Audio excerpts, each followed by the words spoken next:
नाज़रीन आदाब, मुंसिफ टीवी में आपका इस्तकबाल। आप देख रहे हैं मुंसिफ बिहार। शुरुआत करेंगे हेडलाइंस के साथ।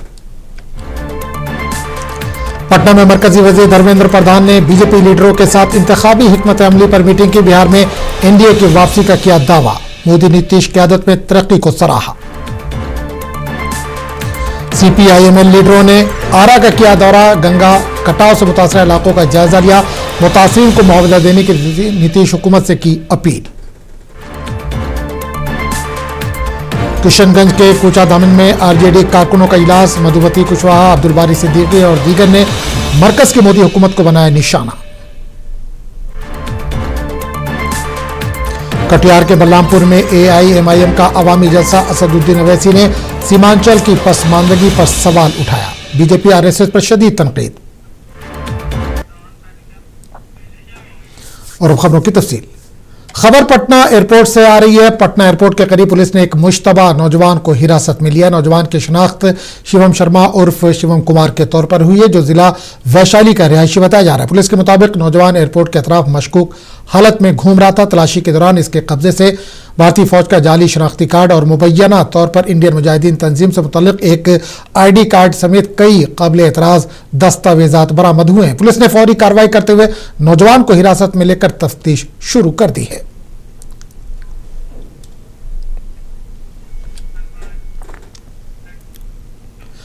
मरकजी वजीर धर्मेंद्र प्रधान ने पटना में बीजेपी के कारकुनों और लीडरों के साथ मीटिंग की, जिसमें आइंदा असेंबली इंतखाबात की हिकमत अमली और तैयारियों पर तबादला ख्याल हुआ। धर्मेंद्र प्रधान को बिहार का इंतखाबी इंचार्ज मुकर्रर किया गया, जबकि सीआर पटेल और केशव प्रसाद मौर्य को मुआविन इंचार्ज बनाया गया। धर्मेंद्र प्रधान ने कहा कि वज़ीर-ए-आज़म नरेंद्र मोदी की पॉलिसियों और वज़ीर आला नीतीश कुमार की क़यादत में बिहार की तरक्की की रफ्तार तेज हुई है।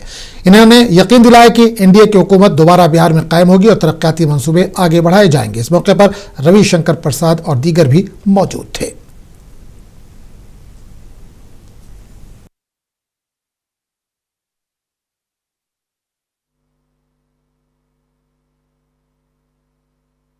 नीति को आत्मनिर्भर बनानी है, भारत की अर्थनीति को मजबूत करना है, तब भारत के अंदर स्वदेशी वस्तु के प्रति, स्वदेशी उत्पादन के प्रति एक जागरण की आवश्यकता है।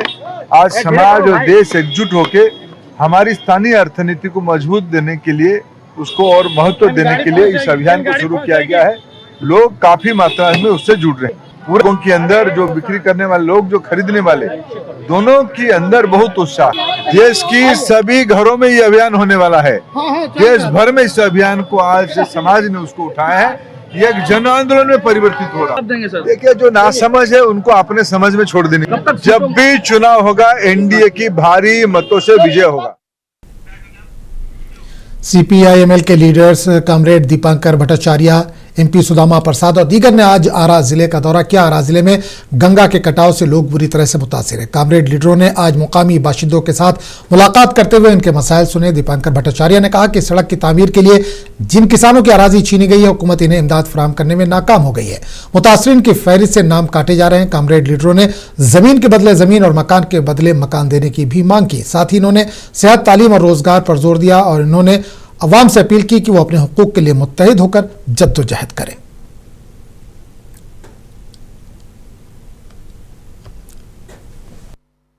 जितने लोगों का नाम होना चाहिए, सभी लोगों के नाम की पूरी सूची तैयार हो। अगर नाम कुछ अगर सही है, एक जो नाम आपने सूची ऊपर दे दी, वहां से सीओ ने कितना दिया? 187। आपने जो दिया उसमें 40 काटा है जी। वो 40 की आधार पर काटा, हमें नहीं मालूम, उस पर उसके लिए भी लड़ना होगा। अब आप कह रहे हैं कि 187 की सूची ऊपर से पारित होकर के आई, उसमें भी 1,20,110 को दिया, 111 मतलब 50% को दिया। 227 में 111 को दिया। ये तो भारी अन्याय है। 2.5 महीने से आप यहाँ है और 2.5 महीने में अभी तक 111 लोगों को जो उनके हिसाब से उनको देना है 1,20,000, तो अभी तक नहीं हुआ। तो एक तो हमें लग रहा है कि हमें लड़ना है इस बात के लिए कि सरकार ने जितना कहा है, जो कहा है वो कुछ भी नहीं है। 1,20,000 में कुछ भी नहीं होगा, लेकिन फिर भी जितना सरकार ने कहा है उसको तो कम से कम पहले पूरा करें। नंबर 2, जो एक साथी ने कहा कि जो लंगर चल रहा है, ये आपको सुना किशनगंज के कोचा दामन में राष्ट्रीय जनता दल ने ताकत का मुजाहरा करते हुए एक बड़ा कारकुन इजलास मुनक्किद किया, जिसमें आरजेडी के सरकर्दा लीडर्स ने शिरकत की। इस इजलास में हजारों पार्टी कारकुन मौजूद थे। इस इजलास से आरजेडी लीडर अब्दुल बारी सिद्दीकी, मधुमती कुशवाहा, हाजी इजहार और दीगर ने खिताब किया। मधुमती कुशवाहा ने वज़ीर-ए-आज़म नरेंद्र मोदी और अमित शाह पर शदीद तनकीद करते हुए कहा कि दो गुजराती सीमांचल के मुहब्बे वतन अवाम को घुसपैठिया कह रहे हैं, जो बिहारियों की तौहीन है। इस दौरान इजलास में आइंदा असेंबली इंतखाबात की हिकमत अमली पर बात हुई और तंजीम को पंचायत सतह तक मजबूत बनाने का अज़्म जाहिर किया गया। अब्दुल बारी सिद्दीकी ने कहा कि इंतखाबात में महागठबंधन की जीत यकीनी है।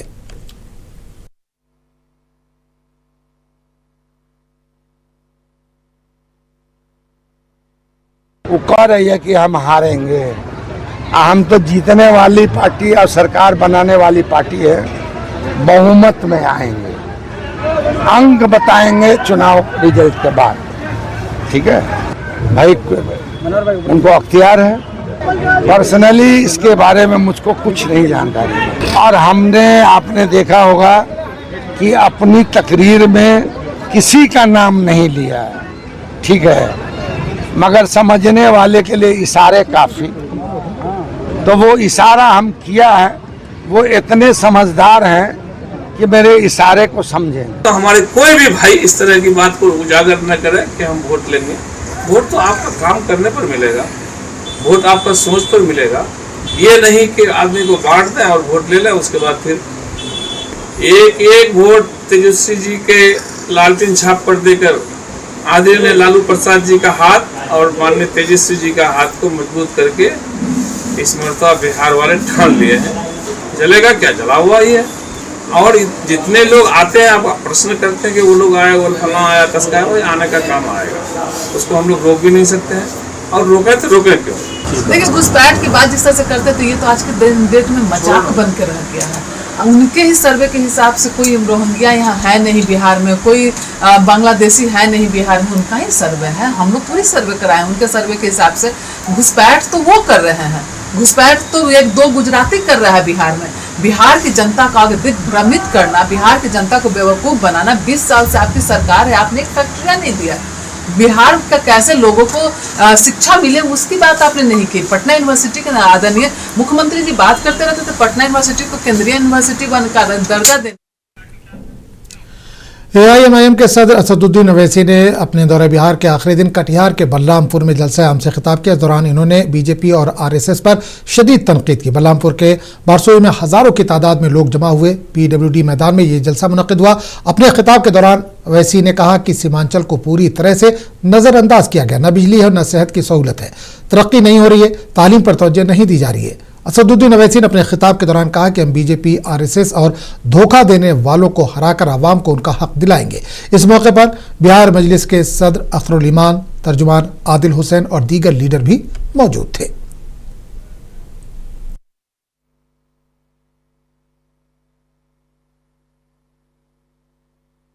मोदी अमित शाह को हम हराएंगे इंशाअल्लाह ताला, और हराएंगे। और जितने शहरी के हुकूक हैं जो संविधान ने हमको दिए उसको हासिल करेंगे। जिस पार्टी को आपने वोट दिया वो सिर्फ वोट हासिल किया, आपके हुकूक नहीं दिए। मजलिस ये कह रही है कि वोट भी दो, बीजेपी आरएसएस को हराएंगे, जिसने धोखा दिया उनको हराएंगे और आपके हुकूक आपको दिलाएंगे। देखो नौजवानों, बुजुर्गों, माँ और बहनों, फर्क को महसूस करो। एक सिर्फ वोटर होता है, एक शहरी होता है सिटीजन। वोटर सिर्फ वोट डाल के जाके सो जाता और वो इस उम्मीद पर घर को जाके सो जाता कि कुछ बदलेगा नहीं। अगर तुम शहरी बनोगे, मैं तुमसे वादा कर रहा हूं, हम सीमांचल पर एक इनकलाब लाएंगे, सबको नीचे। तो असदुद्दीन ओवैसी बिहार के दौरे पर हैं। दौरे का आज आखिरी दिन है और आज वो कटिहार में मौजूद थे। इस पर मजीद बात करने के लिए हम सीधे रुख करेंगे कटिहार का, जहां से हमारे साथी अबूजर इस वक्त सीधे तौर पर जुड़े हैं। अबूजर, जानना चाहेंगे कि असदुद्दीन ओवैसी बिहार के दौरे पर थे, चुनाव जाहिर सी बात है करीब है, आज उनके दौरे का आखिरी दिन था। इस बार जो दौरे पर गए उसका आखिरी दिन था, किस तरह का रिस्पॉन्स देखने को मिला पब्लिक का वहां पर? जी बिल्कुल, जिस तरह से असदुद्दीन ओवैसी साहब के 4 दिवसीय दौरे पर जो है वो सीमांचल के दौरे पे थे और जहां से भी उनकी रेडिया वगैरह जो भी नुक्कड़ वगैरह की सभाएं थी, तो सभी सभाओं में जो है लोगों की तादाद भारी मात्रा में जो है वो देखी गई। और वहीं पर मैं आपको बता दूं कि जिस तरह से बिहार में पॉलिटिकल जितने भी एजेंडे हैं उस पर जो है सभी सियासी दल जो है पूरी तरह से अपना काम बखूबी करने में लगे हुए हैं। लेकिन बात जब आती है यहाँ पर असदुद्दीन ओवैसी की, तो सीमांचल के क्षेत्र में ओवैसी का जो है पिछले दफा भी जो है 5 विधायक जो है वो जीत के यहाँ से गए थे। और उसके बाद वो जो राजद के द्वारा जो उस पार्टी को मतलब कि उनके विधायकों को जो खरीदा गया था, उससे कहीं ना कहीं लोगों में खासी नाराजगी है। और इसको देखते हुए कि आखिर जो है राजद के द्वारा इस तरह से किया गया है, लोगों में आक्रोश पैदा किया जा रहा है उनके पार्टी के द्वारा कि मैंने बार बार उससे ये आग्रह कर रहा हूं कि कहीं इसको जो है गठबंधन में लिया जाए, लेकिन उसके बावजूद भी जो है तेजस्वी यादव के दरवाजे तक जाने के बाद जो है उसको नहीं लेने के कारण लोगों में काफी आक्रोश है। और लोगों का साफ तौर पे कहना है कि मैं यहाँ पर सीमांचल की सभी सीटों पर जो अगर चुनाव AIM अगर लड़ती है तो उसे जिताने का काम करेंगे। बिल्कुल। अभी सर क्या सीमांचल पर ही जोर है या पूरे बिहार पर जोर है? चुनाव जो लड़ेंगे क्या सीमांचल में ही लड़ेंगे सिर्फ ओवैसी? जी बिल्कुल। जिस तरह से हम देख पा रहे हैं कि सीमांचल में असदुद्दीन ओवैसी की जो पकड़ है वो पहले से कहीं ना कहीं बेहतर होता हुआ नजर आ रहा है। और जिस तरह से असदुद्दीन ओवैसी कल एक पत्रकारों के द्वारा जो है इंटरव्यू में कहा गया था कि आप सीमांचल के क्षेत्र में जो है वो चुनाव लड़ने के लिए आप तैयार होते हैं, बाकी सीटों पर क्यों नहीं? तो उन्होंने साफ तौर पे कहा कि ये डिसाइड मैंने अभी किया ही नहीं, तो इसका इंफॉर्मेशन आप लोगों को कहां से मिला? तो कहीं ना कहीं अभी भी जो है इसमें सियासी जो है बहुत सारे चाल अभी जो है वो चलने की कवायद होगी। और यहाँ पर जो है चुनाव जो जिस तरीके से नजदीक आते जाएंगे, इसका जो है खुलकर नतीजा जो है वो सामने आने लगेगा। बिल्कुल। अब सर एक सवाल यहाँ पर यह करना चाहूंगा कि सीमांचल के लोग, जाहिर सी बात बिहार के लोगों के या वोटर्स की जो परेशानी हम तो लगातार देख रहे हैं, सीमांचल की अगर हम खास बात करें, क्योंकि ओवैसी जो लगातार वहां के दौरे कर रहे हैं, वहां इलेक्शन लड़ने जा रहे हैं, तो सीमांचल के लोगों की मेन परेशानी क्या है, उनकी मेन मांग क्या है, और ओवैसी ने क्या क्या वादे किए उन लोगों से अब तक?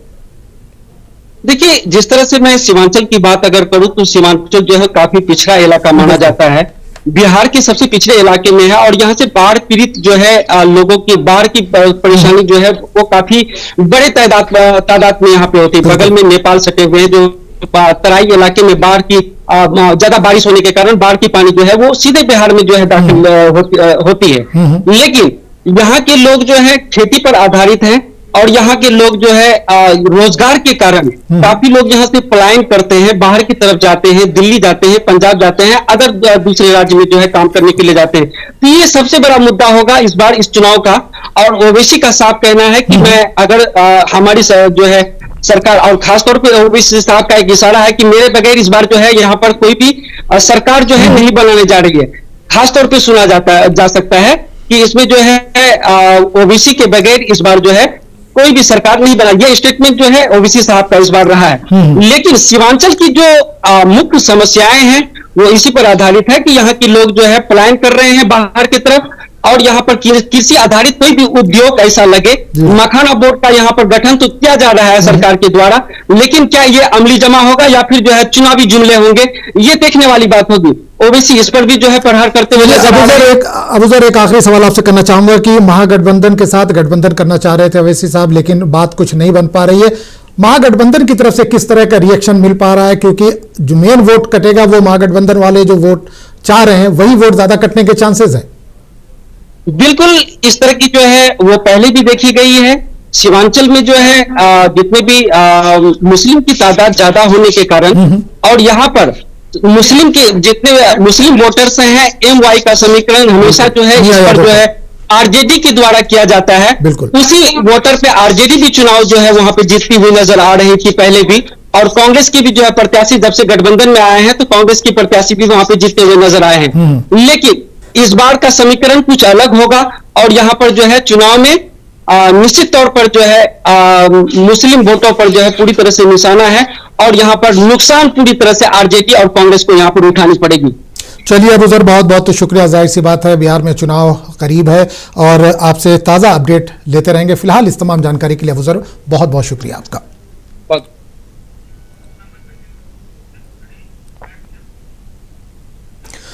आगे बढ़ गए मरकजी वजीर गिरिराज सिंह ने कहा कि नरेंद्र मोदी की क़यादत में मुल्क में 60,000 करोड़ रुपए की नई स्कीम का आगाज हुआ, जिससे वाज़ेह होता है कि हुकूमत के काम नजर आ रहे हैं। इन्होंने अपोजिशन खासतौर पर कांग्रेस और तेजस्वी यादव पर तनकीद करते हुए कहा कि वो झूठ फैलाकर मुल्क की तरक्की को रोकने की कोशिश कर रहे हैं। गिरिराज सिंह ने कहा कि वज़ीर-ए-आज़म नरेंद्र मोदी एक मेहनती और काबिल लीडर हैं। इन्होंने उत्तर प्रदेश में आयला मोहम्मद के बाद पैदा होने वाले तनाज़े पर भी कांग्रेस को जिम्मेदार ठहराया और कहा कि कांग्रेस मुल्क में खाना जंगी चाहती है।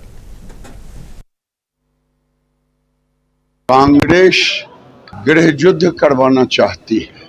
आरजेडी के लोगों ने भी यही विषय उठाए थे जिस समय नेपाल में घटना घटी थी, बांग्लादेश में घटी थी, और जिसका दुष्परिणाम हुआ। राहुल गांधी ने इतना भड़काया लोगों को कि लेह के अंदर तो उसी का दुष्परिणाम है। ये राहुल गांधी, तेजस्वी यादव, आई लव मोहम्मद के भी और पीछे खड़े हैं। और फुलवारी शरीफ असेंबली हल्के के एमएलए गोपाल रविदास ने इलाके की तरक्की, अवामी तवक्कुआत और दस्तूर की हिफाजत जैसे अहम मौज़ूआत पर अपने ख्यालात पेश किए। उन्होंने बताया कि सड़क, नाला, पानी और तालीम समेत बुनियादी सहूलियात पर खास तवज्जो दी जा रही है और कई नए मनसूबे शुरू किए गए जो आवाम को फ़ायदा पहुँचा रहे हैं। हमारे नुमाइंदे साद हुसैन ने पटना में रुकन असेंबली गोपाल रविदास से खास बातचीत की। नाज़रीन, मैं आपका मेज़बान मोहम्मद साद हुसैन असफ़ी। अभी मैं मौजूद हूँ बिहार की रियासत पटना में फुलवारी विधानसभा क्षेत्र के विधायक गोपाल रविदास के आवास पे हूँ। उनसे हम खास बात करेंगे। अभी हमारे साथ हैं गोपाल रविदास। गोपाल रविदास, आपको मुंसिफ टीवी में खैर मकदम है। धन्यवाद मुंसिफ टीवी को। और हम बात करेंगे खास चुनाव को लेकर के।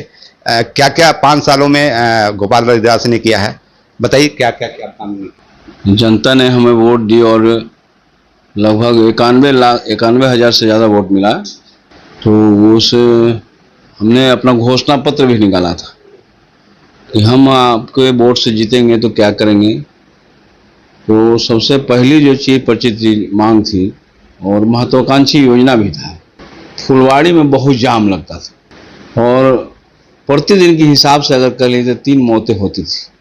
2020 से जीतने के बाद लगातार बिहार विधानसभा में जिला प्रशासन से, राज्य प्रशासन से गुहार लगाया हमने और साथ साथ जनता को लेकर के भी उतरे। महागठबंधन के भी लोग उतरे और महामाले के लोग संयुक्त रूप से हम लोगों ने उतरा।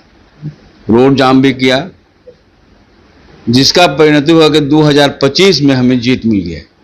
20 में? हाँ, 2020 से लगातार लड़ते हुए 2025 में हम जीत गए। नहीं, हमारे 5 साल के शासन में एक तरफा हो गया। आज 90 है और मौत के जहाँ तक चर्चा है वो बहुत कम है, इक्का दुक्का है।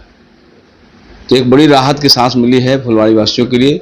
और साथ साथ फुलवाड़ी से, क्योंकि ये मेन रोड है 98 है, उसके बाद 139 से पड़ जाता है 4 लेन, तो यहाँ से औरंगाबाद जाने वाले के लिए बहुत आसान हो गया है। जो घंटों जाम रहता था, खास करके स्कूली बच्चे, महिलाएं, बीमारी, जो हमारे यहाँ जो फुलवाड़ी प्रतिष्ठान है, एम्स है, वहाँ वो कह लीजिए पूरे संपूर्ण बिहार के, खासकर उत्तरी बिहार के लोग, अररिया से, किशनगंज से, पूर्णिया के, समस्तीपुर के जो लोग आते थे, घंटों जाम में पड़े रहते थे, उनको एक बहुत बड़ा राहत मिला है। और हमने जो है जनता के जो मांगे थे उसको हमने पूरा किया। 5 साल में विकास को लेकर के आपने क्या किया? अब जहाँ तक विकास के मामले में है तो विकास का 2 पहलू है। पहला पहलू है कि विधायक के बनने के बाद सरकार के द्वारा राशि मिलती है।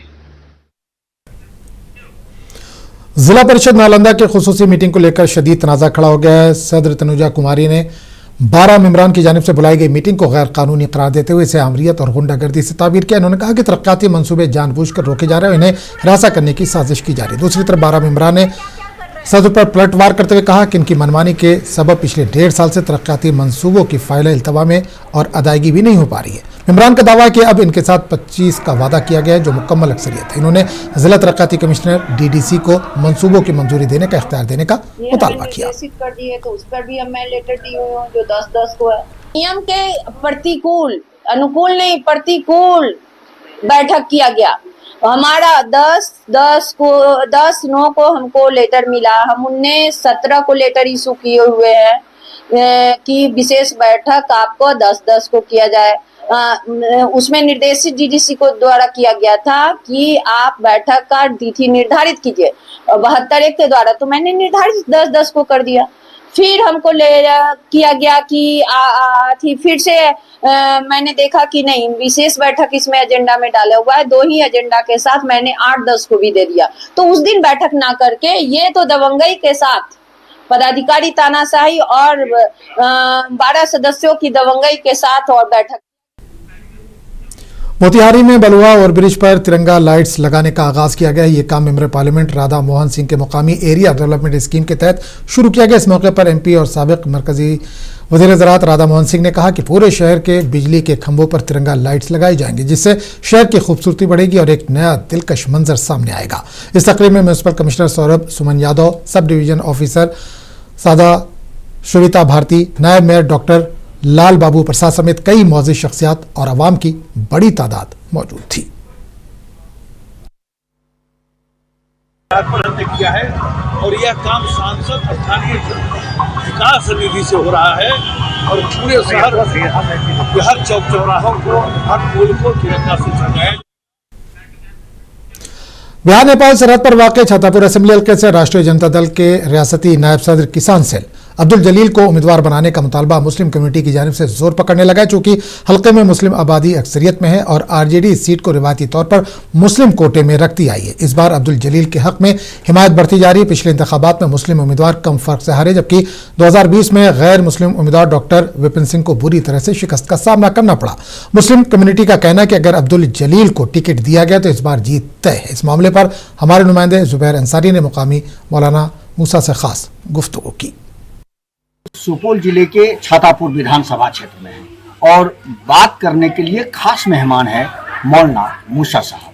छातापुर विधानसभा को किस कोटे में रखा है और उस पर और किसको होना चाहिए जो यह सीट निकले? शुरू से लेकर के 3 बार से हमारे जो क्या कहते हैं तेजस्वी यादव जी हैं और राजद सुप्रीम लालू प्रसाद यादव, यहाँ मुस्लिम आबादी ज्यादा होने के नाते इस छातापुर विधानसभा को मुस्लिम कोटा में ही रिजर्व रखा था और आज भी एक कार्यकर्ता, पुराने कार्यकर्ता और महासचिव है अब्दुल जलील मस्तान और वो और अच्छे खासे लोगों के साथ उनका पकड़ भी है और कार्यकर्ता में अभी एक नंबर पे चल रहा है। आपका सीधा मांग है मतलब राजद के आला कमान से कि पुराने कार्यकर्ता होने के नाते अब्दुल जलील साहब को इस बार उम्मीदवार बनाया जाए। मैं पुराने कार्यकर्ता होने के नाते मैं गुजारिश कर रहा हूँ, अपील कर रहा हूँ, रिक्वेस्ट कर रहा हूँ राजद सुप्रीमो से कि यहाँ मुस्लिम आबादी ज्यादा है, अगर अब्दुल जलील साहब को यहाँ के कैंडिडेट बनाया जाए राजद का तो जीत का संभव 100% है। इसलिए मैं आपसे रिक्वेस्ट करता हूँ कि अब्दुल जलील साहब को अगर मुस्लिम कैंडिडेट होता है तो अब्दुल जलील साहब को मुस्लिम आबादी होने के नाते कैंडिडेट बनाया जाए।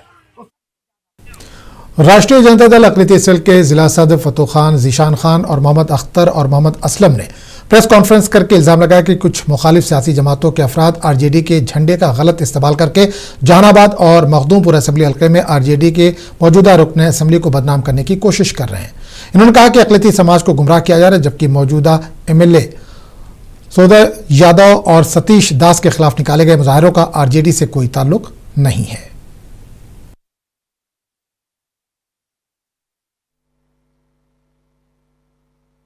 करना चाहते हैं कि जो हमारा दल है राष्ट्रीय जनता दल, उसमें दूसरे दल के लोग मौलिस हो रहे हैं और हमारे दल को तोड़ने का कोशिश कर रहे हैं। टिकट की लालसा सबको, हम भी चाहते हैं कि हम भी टिकट मिले, हमको पद मिले, मगर गलत तरीके से नहीं, लोकतांत्रिक तरीके।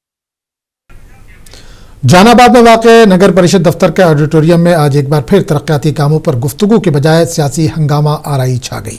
नगर परिषद के ये अहम मीटिंग शहर के सफाई सुथराई और तरक्याती मंसूबों पर तबादला ख्याल के लिए बुलाई गई थी, जिसमें नगर परिषद के सदर रूपा देवी, मुकामी MLA कुमार कृष्ण मोहन उर्फ सुविधा यादव और दीगर वार्ड मेंबरान शामिल थे, लेकिन बातचीत के दौरान ही इख्तिलाफात शिद्दत इख्तियार कर गए और अराकीन आपस में उलझ पड़े। जबरदस्त शोर शराबा, तल्ख कलामी और बदनज़मी के मनाजिर देखने को मिले। हालात काबू से बाहर होते देखकर पुलिस को मौके पर बुलाया गया, जिसने मुदाखलत करके माहौल को पुरअमन किया।